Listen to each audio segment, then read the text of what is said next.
Right on, music education for all. Mark Fendel here.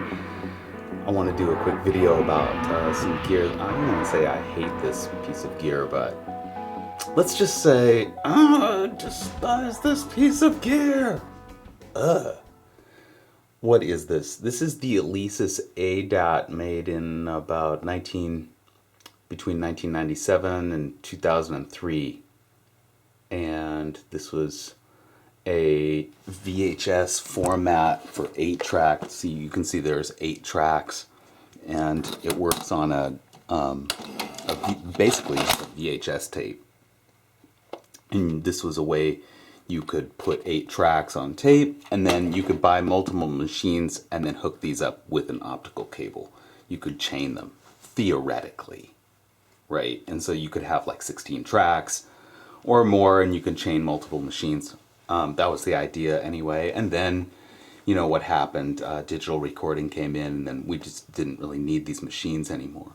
So the question is, really, what is the difference between a vintage piece of gear that is amazing and beautiful, and a vintage piece of gear that is just awful?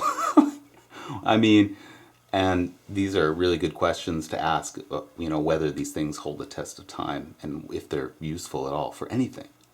So my idea is to try to plug these things in and maybe run a final, like, project, digital file, like a WAV file, and bounce it over here to this ADAT, and then bounce it back.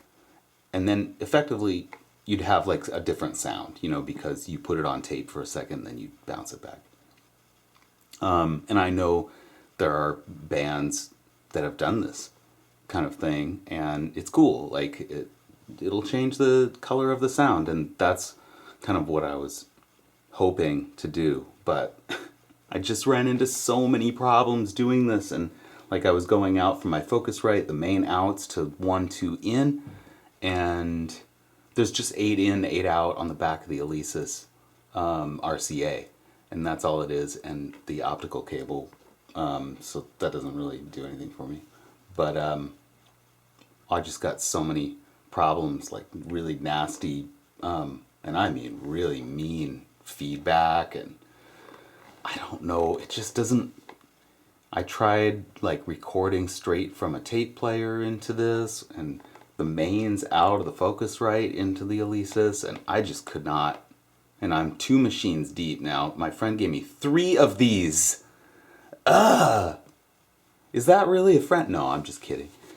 But I don't really know what to do actually with it all.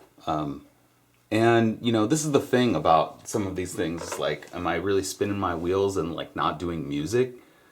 And just trying to like problem solve, you know, old vintage stuff that kind of half works, you know, and then I start to wonder, you know, if it's actually worth it. So that's the end of my video. Cheers. Right on. I just wanted to show you the back side of this machine before we go here, so you could actually look at what it is, and you can see that it's all just RCA, ins and outs. I'm gonna sorry about the shaky camera. I just want to show this a little bit closer, so I'm gonna just show you what the back side of this looks like. So all RCA ins and outs, and you know, the optical, this is where you would connect these 2 machines through these optical ins and out. And then to the computer, of course, but oh my goodness. What a mess, you guys. I'm not recommending this piece of gear.